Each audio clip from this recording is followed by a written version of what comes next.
Bonjour. Alors, je vais aujourd'hui vous parler de l'oral, non sans avoir enlevé cette petite barrette, voilà, qui dérange mon petit écran. Alors, ce que je voulais vous dire, c'est que pour l'oral, alors on va axer, hein, dans ce séminaire, on va axer sur l'oral. Pourquoi? Eh bien, parce que vous êtes de futurs professeurs et que l'oral, c'est extrêmement important dans ce cadre. Donc, il faut vraiment apprendre à s'entraîner à l'oral, à être à l'aise, à, comment dire, être capable d'assumer un certain risque et surtout à ne pas faire un discours type youtubeur avec prompteur, hein. C'est extrêmement important. Ne pas déclamer, ne pas lire un texte, etc. Donc c'est là-dessus qu'on va axer la fameuse validation. Vous avez bien assez d'entraînement à l'écrit par ailleurs, hein, si j'ai bien compris ce que vous m'aviez dit, les petits mini-mémoires, les travaux écrits à rendre, etc. Alors, qu'est-ce que j'attends de vous pour l'oral? Qu'est-ce qui fera que vous aurez une note, comment dire, plancher, ou au contraire une note excellente? Alors, la première chose, c'est de ne pas avoir peur de rater. C'est ce que j'ai mis en premier item. En effet, si vous n'êtes pas un fantôme, si vous êtes présente globalement en cours, vous aurez de toute façon une occasion de rattrapage inclus. Je veux dire par rattrapage inclus qu'en fait, le rattrapage, ce n'est pas le rattrapage de fin d'année, vous voyez, la seconde chance. C'est-à-dire si vous ratez complètement l'oral, que ça ne va pas du tout, que je vous dis: «Là, arrêtez, vous nous ennuyez» et vous reprenez: «Gna gna gna gna gna, l'auteur est né en telle année». On s'en fout, personne n'a jamais rien fait, le jour de sa naissance. Vous voyez, si vous restez comme ça, comment dire, le pied au plancher, si j'ose dire, à ce moment-là, bon, ben, on laissera tomber l'affaire de l'oral et vous ferez à la place un travail écrit inclus. C'est-à-dire que ça ne sera pas à la fin de l'année, et cetera. Ça sera inclus dans la première session. Donc, alors là, je viens de vous dire la base, hein. La base, c'est ne pas ennuyer votre public. Vous allez être confronté plus tard à des élèves ou des étudiants, etc. La chose essentielle à faire, c'est il ne faut pas parler de façon ennuyeuse. Alors, comment on évite ça? Eh ben, en ne lisant jamais un papier. Alors, on peut avoir quelques notes. Il y a même des gens qui les organisent sous forme de mapping, comment dire, mind mapping, c'est-à-dire ils font des ronds, ils mettent ensuite des petites flèches qui vont dans d'autres ronds pour subordonner les idées, et à chaque fois, c'est un mot-clé. Et ils brodent autour du mot-clé. C'est exactement ce que je suis en train de faire. Vous voyez, j'ai l'espèce de papier là, ne pas ennuyer, développer, etc. Et je glose autour. Je n'ai pas tout écrit sur un bout de papier. Donc, lire un papier, c'est la mort du petit cheval. Pourquoi? Parce que jamais vous ferez ça en classe, jamais vous préparerez des cours ligne à ligne, si j'ose dire. Ça ne sera pas comme ça que ça se passera. Et si vous racontez les choses sans intérêt, alors c'est ça, typiquement, la biographie de l'auteur ou l'autrice, c'est épouvantable. Alors, machin est né en telle année, à tel endroit, après des études, gna gna gna, il intègre le barreau de Paris, et puis c'est là qu'il se met à écrire, gna gna gna. Donc ça, à éviter absolument. Et les pompées de Wikipédia mornes, non compris, ça c'est pareil. Alors, un pompé de Wikipédia, c'est quand vous découpez, collez un bout de Wikipédia et que vous répétez ça sans tellement avoir cherché plus, sans tellement avoir compris.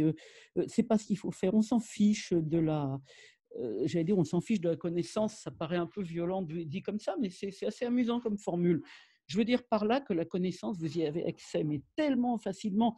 Si vous cherchez même, je ne sais pas, le spéculum de Vincent de Beauvais, qui doit être un texte médiéval, sur les trois esprits de l'humain. À l'époque, on n'avait pas deux sièges, on avait trois sièges de l'esprit. Bon, peu importe. Vous allez trouver, vous avez des tas d'outils. Vous avez archive.org où il y a pas mal de choses. Vous avez Gallica. Vous avez des wikisources à n'en plus finir.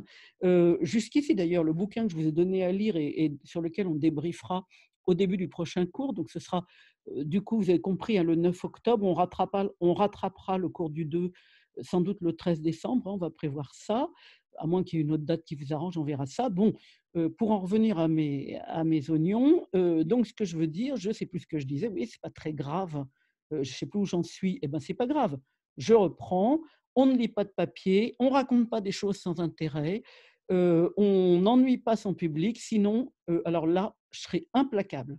5 secondes d'ennui, je dirais: «Stop, vous nous ennuyez, c'est pas possible, arrêtez».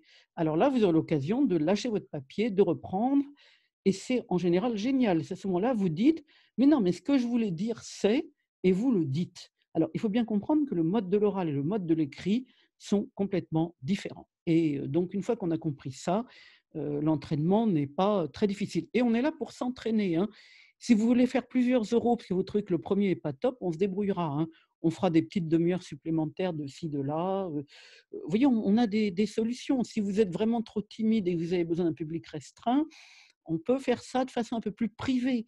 De toute façon, ça ne sera pas enregistré, sur YouTube, hein, vos euros, c'est hors de question, vous avez droit à votre image ou à ce qu'il en reste, hein, avec la surveillance mouchardesque de l'internet, avec les big data et tout ça. Mais enfin quand même, hein, on s'y tiendra. Alors voilà, ensuite, je tiens à une autre chose et ça c'est important parce qu'il y en a quand même pas mal d'entre vous qui sont en train de préparer le CAPES. Donc voilà, il ne faut pas, enfin comment dire? La méthode qui consiste à dire, «L'autrice écrit: "Non, ce n'était pas possible, mon chien était trop méchant" et là vous commentez, donc ça signifie qu'elle veut se débarrasser de son chien. Ça, c'est la mauvaise méthode. Ce n'est pas la bonne méthode pour les concours. La démarche des concours, c'est complètement l'inverse. Vous dites absolument l'inverse, du genre: «On se rend compte que l'autrice manifeste un désir de se débarrasser à la fois de son chien, de son chat et de son cheval. Elle écrit ainsi dans le roman ou page temps, enfin comme vous voulez, là, chacune son idiosyncrasie, ce chien, je ne pouvais plus le supporter. Elle ajoute également: ce chat était vraiment atroce et elle finit par dire: ce cheval, je n'en peux plus. Est-ce que vous voyez? L'exemple est mais absolument idiot, mais peu importe. Vous développez l'idée, vous la dites, c'est-à-dire vous dites l'idée que vous allez étayer, c'est vraiment l'idée d'étayer une idée, et là, vous citez les choses qui vont comment dire, mettre en relief et en valeur votre idée. Ça, c'est la démarche même du travail critique de littérature et c'est la démarche même des dissertations de concours dont j'ai pas mal parlé hein, la semaine dernière. Je suis restée un peu avec l'une d'entre vous à qui j'ai un peu raconté la méthode de dissertation. On pourra y revenir si vous voulez à l'occasion d'un cours. Mais bon, c'est pas bien sorcier, hein. Il s'agit simplement de développer des idées, de les étayer, de faire ce qu'on appelle des transitions critiques, c'est-à-dire des résumés qui rebondissent, c'est-à-dire la formule c'est résumer, rebondir. Donc vous résumez, vous rebondissez, donc vous résumez en disant non, décidément, Madame de Sévigné ne pense qu'à faire du journalisme, elle sait que ses lettres seront lues à la cour, elle n'est pas sincère envers sa fille, la pauvre Madame de Grignan, qui est isolée dans un pays atroce, la Provence. À l'époque, on considérait que la Provence, c'était ce qu'il y avait de pire comme pays, hein. Ça, c'est amusant, mais c'est une parenthèse. Donc, vous ne dites pas ça dans la disserte, hein. Vous continuez en disant, mais quel manque de cœur, Madame de Sévigné, qui ne pense qu'à sa gloire d'écrivaine auprès de la cour du roi. Point. Ça, c'est le résumé et le rebondissement fait partie de la transition. Alors ça veut dire que je ne passe pas dans le chapitre suivant. Je suis toujours sur le même chapitre, donc je dis à ce moment-là: «Mais, virgule, ne peut-on déceler malgré tout dans les lettres de madame de Sévigné cette touche d'amour éperdu qu'elle voue à sa fille?» C'est ce que nous allons à présent voir. Et là, vous descendez de 3 lignes, vous mettez une petite étoile, pas la peine de faire des fantaisies, hein. Il y a des gens dans les copies, ils mettent, je sais pas, des petits diplodocus. Non, non, vous mettez une étoile, c'est classique, c'est pas la peine de faire dans la dentelle. Et là, vous redémarrez sur cette nouvelle idée du genre, dans la lettre machin, Madame de Sévigné témoigne un grand amour envers sa fille, notamment quand elle, blabla, blabla, blabla. Et là, vous avez compris la démarche. On est en train de parler de l'amour que la dite marquise éprouve pour sa fille. Oui, vous avez compris, hein, la marquise de Sévigné écrit des lettres à sa fille, soi-disant, mais les lettres sont lues par tout le monde à la cour et elle est considérée comme une épistolière d'un talent époustouflant, ce qui est absolument vrai, hein, soit dit en passant. Et il y a une dimension journalistique, c'est-à-dire elle donne des nouvelles de la cour sur un ton un peu satirique. C'était la grande mode, hein. Pensez à l'époque à la princesse de Palatine qui a écrit des choses merveilleuses, malheureusement en allemand. Enfin, je dis malheureusement parce que c'est pas facile de trouver des traductions. Et puis pensez à Saint-Simon, enfin, vous voyez, de tous ces gens-là, l'esprit de satire, l'esprit de fine satire, voilà. Donc, vous voyez comment vous construisez votre dissertation et je pense que pour nos oraux, on va s'entraîner comme ça. Parce qu'il faut arriver à piger ce système des dissertes. Ça sera utile à tout le monde, hein, à celles qui font un mémoire, avant tout de recherche et à celles qui vont passer CAPES et agrégation, de bien piger ce qu'on attend de vous dans les dissertes. Alors, donc là, je résume, hein, pensez à votre public.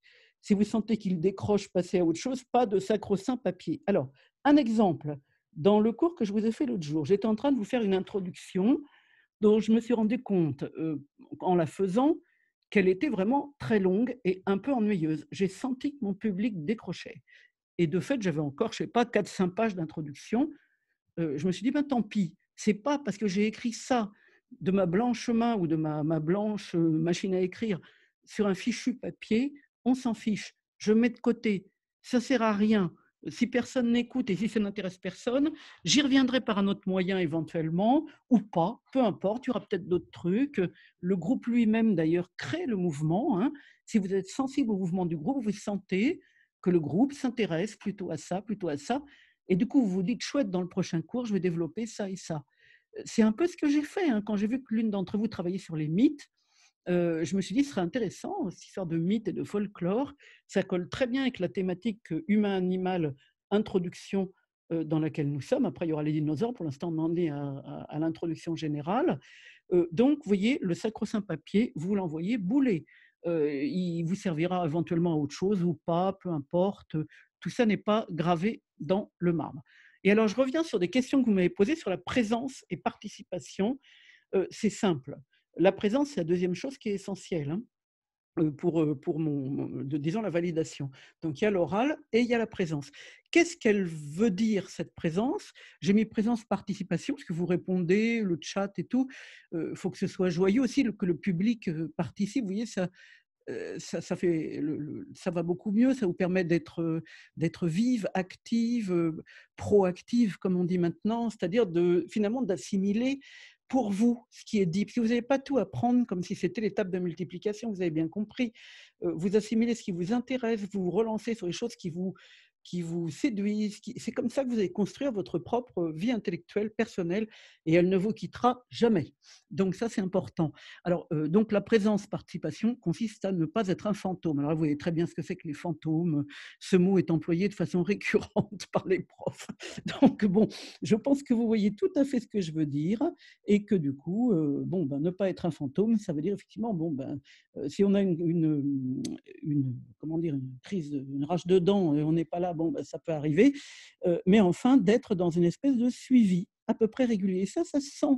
C'est pas lié, vous voyez, c'est pas le côté mécanique, présence, absence, c'est lié à l'intérêt, le rebondissement, les choses que ça vous inspire, et cetera. Surtout moi, j'ai surtout des cours au 2e semestre, donc au 1er semestre, il se trouve que là, je suis relativement, disponible. J'ai fini 2 livres, alors il va y avoir des réécritures, nin nin et cetera, mais bon, ça va aller quoi. Je pense que j'aurai un peu de temps à vous consacrer et donc il ne faut pas hésiter à ce qu'on soit dans une situation de dialogue. On a des mails, vous avez mon numéro de téléphone, donc on peut les mails, c'est bien pratique pour lancer quelque chose. À propos, j'ai écrit à, monsieur X, vous voyez qui je veux dire, qui ne m'a pas encore répondu au sujet, des la surcharge de mini-mémoire, pour le M1, qui pose des problèmes pour la préparation du CAPES et le programme de M2, dont je n'ai pas encore connaissance. Je vous le dirai dès que je l'aurai. Alors oui, bon, pour conclure, je voulais vous le dire au début, oui, j'ai oublié, mais ce n'est pas très grave. J'espère que tout le monde a bien compris le fonctionnement de ce Zoom. Moi, je l'aime bien ce Zoom parce qu'il me permet de charger des vidéos rapidement. Avant, je me battais, avec, Media Encoder et Premiere, H124, pour essayer de réduire mes fichiers vidéo. Ça ne marchait pas, c'était toujours trop lourd, ça n'allait pas. On avait tout essayé, on avait essayé de réduire la puissance de la caméra automatique, qui bouffait 53 mégas par minute. Enfin, vous imaginez, bon, ça n'allait pas du tout. Et Zoom, ils allègent, hein, le truc, donc c'est bien pratique. Ça me permet ensuite de mettre les vidéos sur YouTube. Et là, le système, c'est on va utiliser les fonctions de YouTube, c'est-à-dire vous vous abonnez. comme vous êtes abonné, aux vidéos de Castor Moser ou à celles de Paléo Simplex. Enfin, vous voyez, comme vos abonnements habituels, bon, vous vous abonnez, comme ça vous savez quand il y a une nouvelle vidéo et ça permet de communiquer. Et vous pouvez en faire, hein, vous aussi, si vous voulez des vidéos, en planquant votre image si nécessaire ou alors en les mettant en privé et en nous filant un mot de passe, c'est pas à sens unique. Alors, je compte sur le fait que les vidéos Facebook, il y en a tellement partout que personne tombera jamais sur les nôtres et même si quelqu'un tombe dessus, peu importe. Naturellement, il n'est pas question de like, de machin comme ça. J'ai essayé d'enlever la fonction, mais pour l'instant, j'ai pas trop réussi à enlever la fonction like, et cetera. J'ai laissé les commentaires parce que vous pouvez avoir besoin de commenter. Bon, si on tombe sur des gros trolls, tant pis, on verra cette fonction, mais a priori, ça va. Vous voyez, on est dans un coin du web, un peu comme, notre Terre est dans un coin de la galaxie, quoi. Vous voyez, c'est relativement tranquille, hein, on est aux abords, on n'est pas dans le centre névralgique du web.